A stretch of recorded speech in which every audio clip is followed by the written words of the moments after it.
Wuoth anong'e Korea apaya maduong' mangong Nairobi kuom seche buora onyango makawuono tok jomatatu bago ng'anyo ka giseyo obila magiwacho ni sandogi ma en tok wachore ni obila nogoyo mohinyo achiel kuom manamba matiyo apayano tok rem miye asoya. Jonyamburko go osingo ni ok gibi chiwo ne obila asoya chakre kawuono. E kar saa 2 okinyi ma emane chal mar apaya mawuok Ngong kochopo Nairobi. Weg nyamburko notiyo kod nyamburko magi e geng' apaya ni e kar stage mar Prestige gima nochweyo chungo chenro duto mag apaya ni.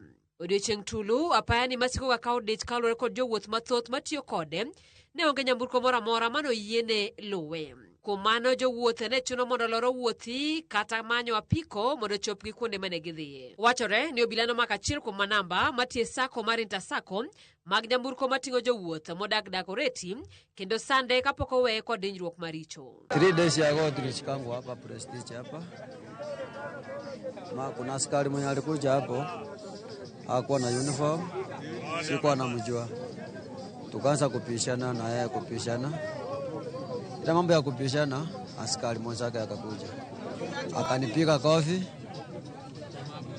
Akaanza kuniweka pingu. Kuambikia asubuhi mapema ya Thursday kupika kwa police station, nilipata kama mambo iko tofauti kwa mume wangu na nilistuka sana.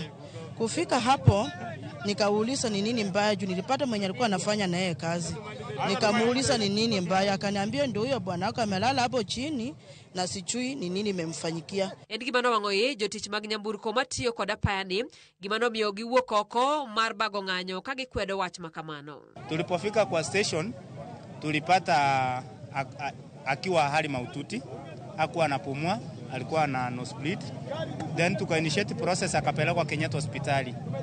Thereafter we came back to seek more clarity on the issue. Tuka have a meeting in OCS. Tukaulizia OB number under which he was booked. The OCS was very rude. He said he cannot give us the OB number. Then we asked him, at what point did he realize huyo mtu ako ameumia kiwango hicho? Akasema yeye alipata akiwa hivyo asubuhi na hezi sema saa, and if there is anything that we need, sisi tuende kotini. Jonyamburko gi ywak ni obila siko dwaro asoya irgi kata bedo ni gitemo mar chopo kare dwaro duto mag chik. Upate mwingine hapo mbele anataka umpatie, ukimwambia umeshapea huyu anakushika juu anakuambia ati kwani yeye ana tumbo. Sasa watu wametuchokesha sana na hana uniform. Kama unakula ukule na ujanja, sisi tunalea. Hiyo ndio ofisi yangu. We can't allow that in matatu industry. Surely we need to be treated with dignity and to be accorded at least support na government. Hatuwezi kuwa tuna operative watu wetu wanachapwa now and then. Na ni kwa sababu hakupeana 50 bob. 50 bob. Na hatutapeana tena for the information.